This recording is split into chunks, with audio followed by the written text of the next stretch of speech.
So with Menswork, what we're doing is we're not just coming up with new things, we're actually reclaiming our ancestral heritage, our cultural heritage.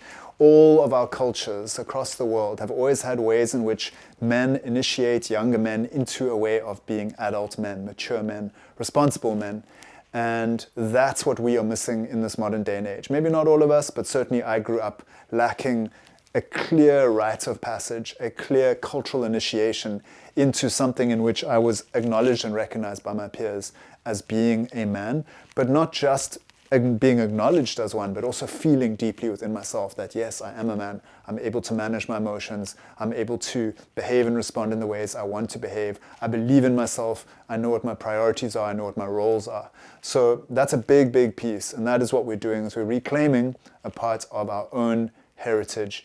And it's really important for us to see that we either have it, some of us might, or we don't. And if we don't, this is a way of creating something that's not also necessarily rigid, confined by a very specific cultural framework that might feel limiting, that might feel restrictive, that might feel overly patriarchal or in some way controlling.